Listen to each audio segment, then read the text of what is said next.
Right, hi everyone. This will be the last part to the chapter on the reasons for the start of World War II. I realized also yesterday that I forgot to do the dates thing, so I'm going to do that first before we actually. I realized that in the previous recording, that I forgot to actually do the dates thing for the first part, so I shall do that first before we actually get to the appeasement policy. That will conclude this chapter. Right, so let's get to that first. Okay, so this is going to be a little annoying. Right, okay, so we have a few dates that you need to take note of, like the first one being in, okay, I would usually start off with 1936. That would be the Rhineland. My goodness. Okay, the Rhineland remilitarization. Then after that in 1937, and this was in March. Okay.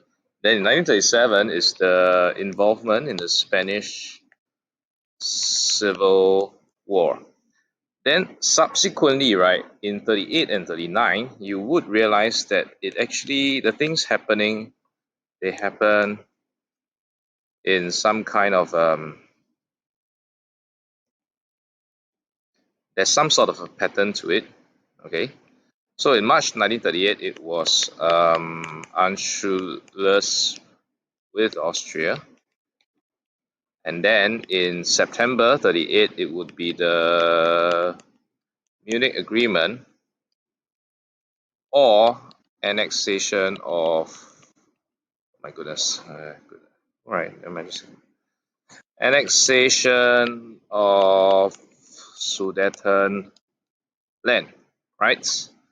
Then, really should have been a doctor. My handwriting is very bad. Then in March 1939, it would be actually the entire invasion. Right, it's not me, it's the software. Sucks, I guess. Invasion of Czechoslovakia. And then finally in September 39, sorry, actually there's one more thing here. August 39, the Nazi-Soviet Pact. Okay, and September 39 would be Poland invasion, and that leads to the start of World War II. Goodness me. World War II. Oh my goodness. Two starts. Right, so if you notice the pattern, right? Okay, between this and this. Okay. And this. I know it's really extremely bad. Yeah. If you notice the pattern is 6 months apart, I don't know for sure why exactly these months it happened. But if you were to ask me to make a guess, or rather if you want to make a guess, think about it, pause the video, right? And if I were to make a guess, I would say that it's actually because of the seasons. In March, the weather is a nice spring weather. They should be exiting winter and going to spring. And then in September is the autumn. And so therefore the weather does make for a good time for them to do invasions, I guess. Winter isn't exactly good. You learn about that in chapter 5, about how winter actually was one of the reasons why Nazi Germany got defeated by Soviet Union.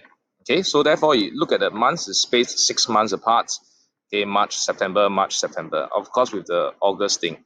Now again, for August and September, this part here, right? Okay, why August and September? Munich Agreement was signed in the end of August. Or was that actually September? Munich Agreement. It was signed, I believe it was the end of August. Let me just double confirm.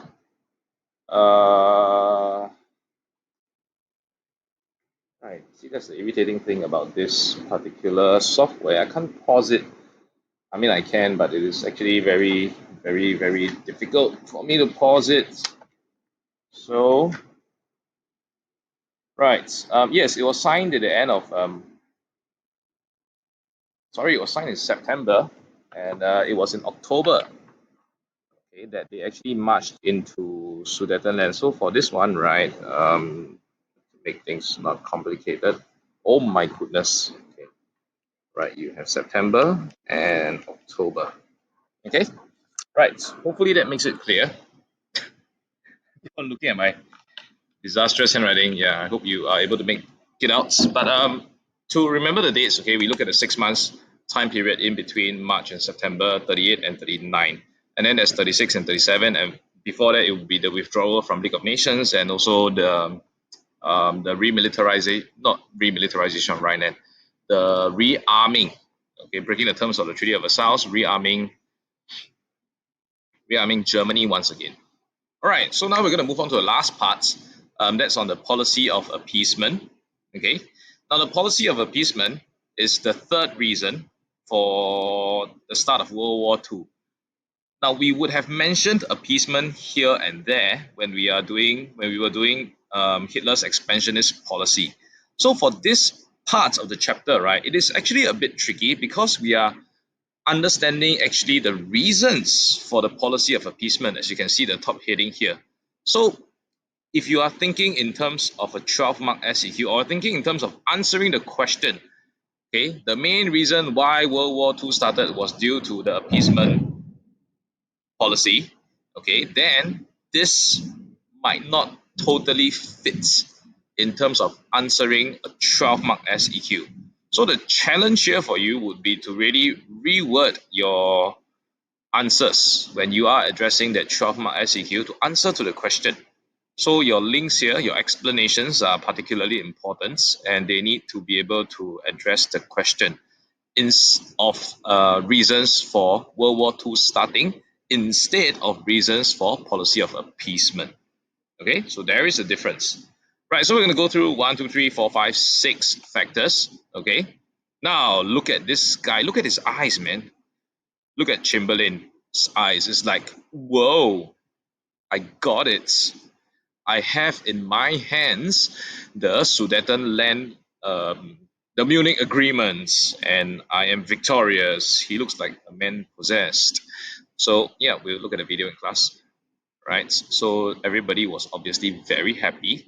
Okay, you can actually Google or you can search in YouTube the Munich agreement if you want to watch the video to look at how Neville Chamberlain responded and how happy he was when he signed the Munich agreement. He genuinely believed that he managed to avoid World War II. So that was the sentiment at that time. He will eventually be proven to be very, very wrong, but you know, hindsight is 2020. So now the reasons for the appeasement, let's get started. Number one, fear of another major war. That's like the obvious reason, right? World War One left Britain and France in a very poor state. They did not want another war. And so the Prime Minister, knowing that the people would not want another war, they would not want to start another war in case the people do not support the governments anymore. So it was really more of, I'm afraid that I would be voted out, which is fair, which is logical. If you were a politician, you wouldn't want to do anything that pisses the people off. You won't want to raise taxes unnecessarily. People will vote you out, right? In a democracy, of course. And a reason for the policy of appeasement. How many times have you seen this? How many times have you seen the weakness of the League of Nations? Now, the League proved to be ineffective when it had to deal with strong, powerful countries. Okay, so we have seen that multiple times. So, therefore, the reason for the policy of appeasement is simply because, I choose to appease because I cannot do anything about it. Right. And also, more often than not, the British were acting without the League of Nations. Case in point, Abyssinia, when they were dealing with Mussolini, they actually negotiated directly with Mussolini instead of going through the League of Nations. So the reason for the policy of appeasement is simply because the League was not effective in doing anything at all. Now, the third reason here is the buying time to rearm. Okay, so yes, we have seen this point repeatedly. Okay, World War One had weakened Britain and France's economy and military, so therefore there is a need for them to rearm. Now you might also be wondering why would they actually want to rearm if they didn't want to start another war? Well, that's what insurance is for, isn't it? Right? You don't know, and you're hoping that you won't end up in a hospital, but you buy insurance anyway in case you do.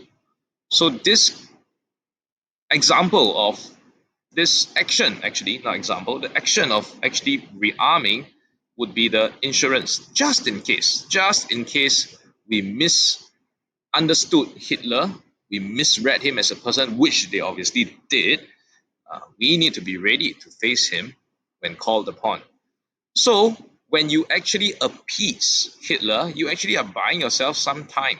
Okay, you prevent another war while at the same time prepare for a potential war. So remember, imagine if we go back to the timeline and imagine if they had actually tried to stop Hitler in 1936, remilitarization of Rhineland. We are not sure if they were militarily equipped to be able to do so. They might not be. But then if let's say they faced Hitler head on in 1936, the war might have started then, and they might not be ready against Hitler's militarization program. Okay, so the first three were really logical reasons, actually, I would say. I mean, all the reasons are eventually logical. But this one, right? Genuine sympathy.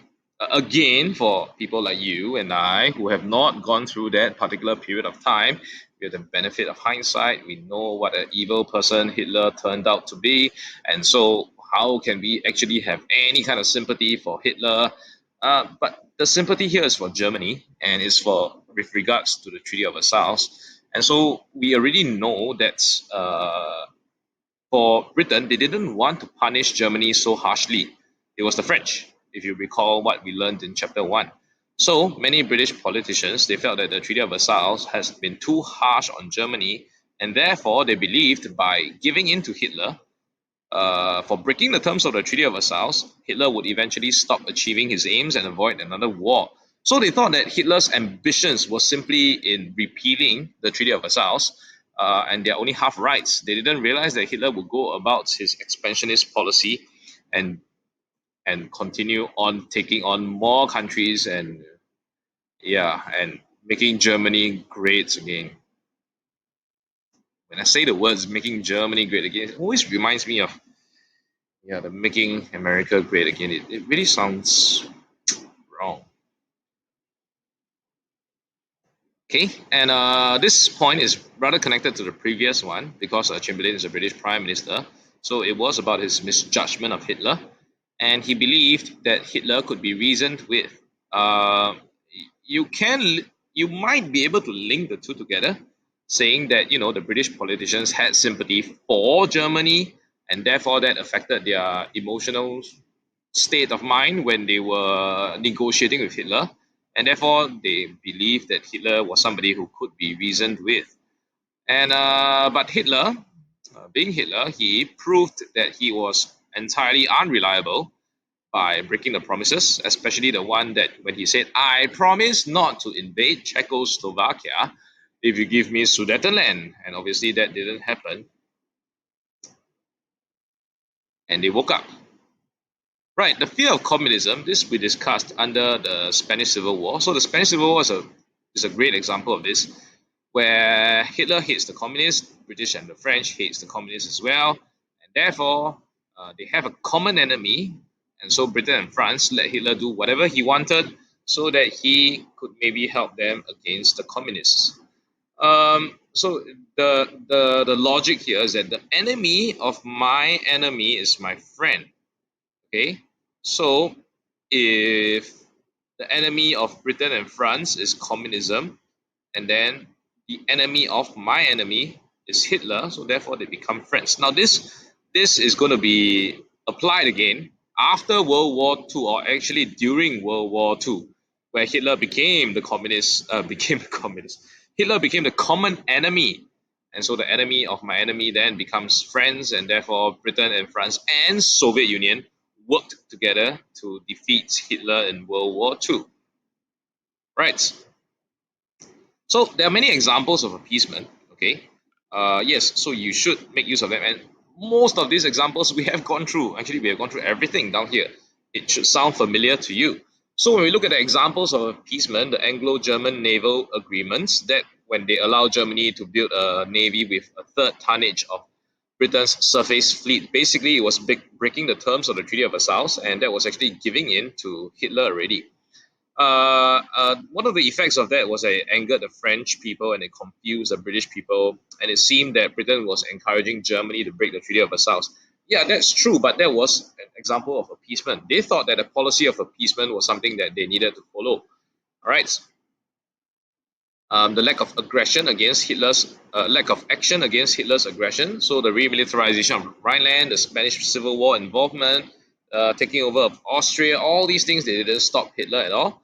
And finally, culminating in the Munich Agreement when they gave in to Hitler, and when Hitler broke the terms of the Munich Agreement and broke his promise not to invade Czechoslovakia and invaded Czechoslovakia, that was when they know that okay, we can't, tolerate this anymore. We know that Hitler is somebody that cannot be reasoned with and dealt with, and therefore we need to deal with him. And so on the 3rd of September 1939, that was the start of World War II. Right, and actually that concludes this chapter on reasons for World War II starting. So if you think about it, we have covered three factors, and then the common SEQ for you to think about, the essay question would be the main reason World War II started was due to pick any one.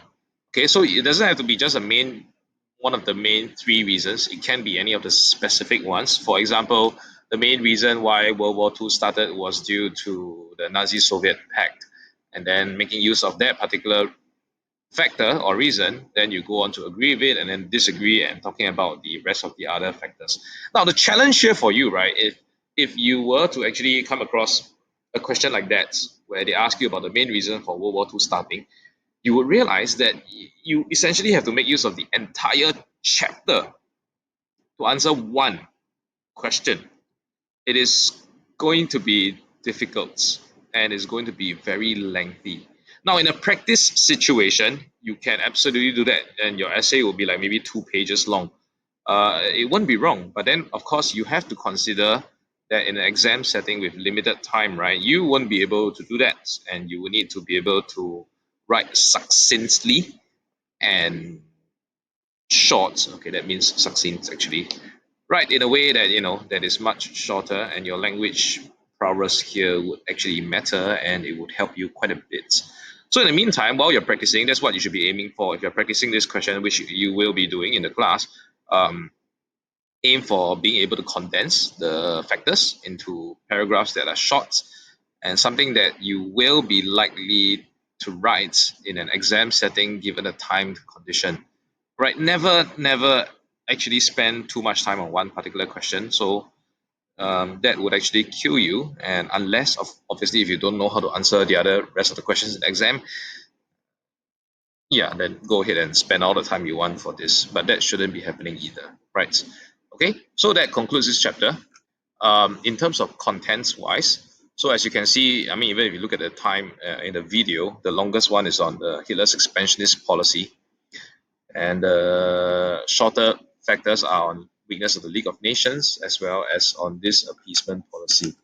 Okay, so looking at the last page of the textbook on page 136. Okay, so what you see here, okay, right, you're going to see the three factors, okay, and you're going to see a lot of examples here. So it's not the best organized to answer a 12-mark question entirely, but all your information that you require is there in the textbook, so make full use of them. All right, that's it. Thank you, everyone.